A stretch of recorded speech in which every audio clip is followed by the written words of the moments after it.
We all know that life is a roller coaster ride, don't we? We have all experienced the cyclic ups and downs of life. We have all experienced moments of pleasure as well as moments of pain. We all know what it feels like to be happy and what it feels like to be sad. Life is indeed a mixed bag where you are made to feel every emotion that you are capable of feeling. And while going through positive emotions and feelings is certainly a breeze, we struggle when we are made to go through negative emotions. This is why we should all learn how to face the darker emotions of life. Contrary to what many may believe, running away from them or letting them go doesn't really help. The only healthy way you can deal with these emotions is to face them head on. Take sadness, for example. Nobody likes to experience it, but it is indeed a natural part of life. Sooner or later, something is bound to happen in life that will make you sad.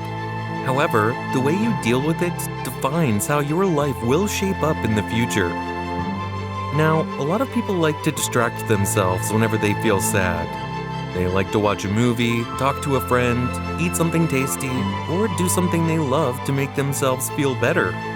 Needless to say, this technique is appreciated by many, and for some people, it works quite effectively. However, when you're distracting yourself from your sadness, you are essentially running away from it. It might feel good at the moment, but the root cause of your sadness doesn't go away. It stays in your psyche for a long time and influences you on a subconscious level. Another thing people do is that they bottle up their sadness. They don't allow themselves to experience this emotion because they believe that negative emotions should be completely shunned. Again, this has a negative impact in the long run. Sooner or later, these bottled up emotions are bound to have a terrible impact on your mental and emotional health. They might even change who you are as a person and deteriorate your behavior, values, and attitudes. Similarly, there are many ways people deal with sadness in an unhealthy manner. They do everything they can to avoid it and let it go. However, that's not how our emotions work. The only way you can deal with a negative emotion is to face it head on. So, now the million-dollar question arises. How do you face and overcome your sadness? Well, let's take a look at a few great ways. Number 1, acknowledge your sadness. This is the first thing you need to do whenever you feel sad. Just sit with yourself for a while and acknowledge and accept how you feel. Instead of trying to push your feelings away, allow yourself to experience them. It is okay to feel sad from time to time. Remind yourself that it happens to literally every single person.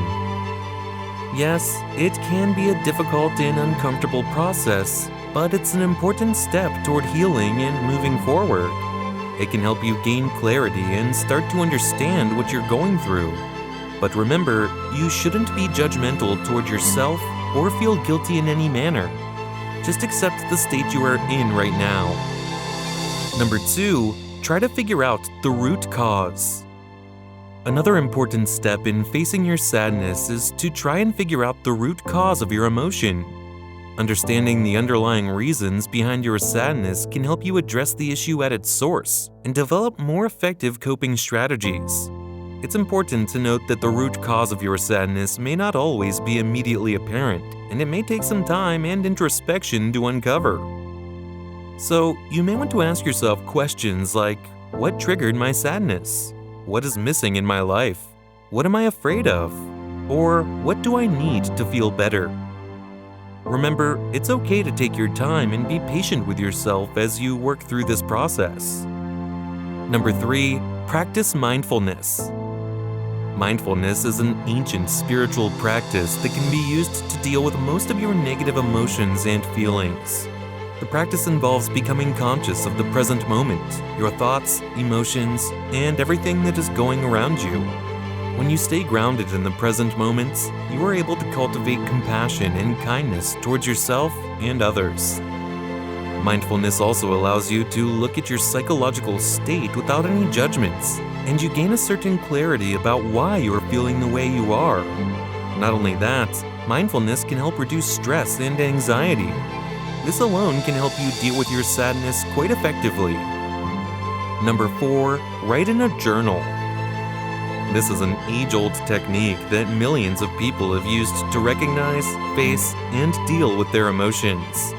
After all, journaling allows you to express your thoughts and emotions in a safe and private space, without fear of judgment or criticism.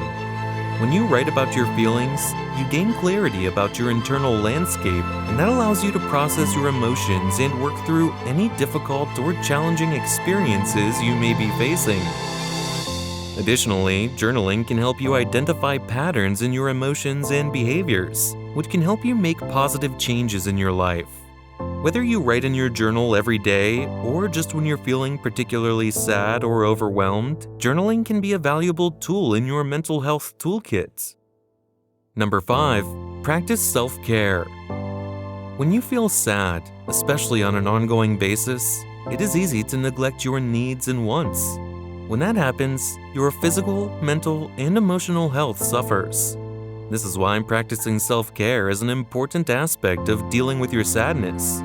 Self-care can take many forms. It may involve taking time for yourself to relax and recharge, engaging in activities that bring you joy and fulfillment, or seeking support from loved ones or a therapist. Some examples of self-care activities include taking a bubble bath, reading a book, going for a walk in nature, practicing yoga or meditation, or treating yourself to a favorite activity. It's important to remember that self-care is not selfish. It is essential for your mental health and well-being. Making self-care a priority may take some time and effort, but it's a crucial step toward healing and moving forward. Let's accept sadness as a normal thing in life. Instead of letting sadness engulf your life, learn to deal with the emotions you're going through and use healthy psychological strategies to lift yourself up and find the motivation to get through it. Either you control the sadness, or the sadness controls you.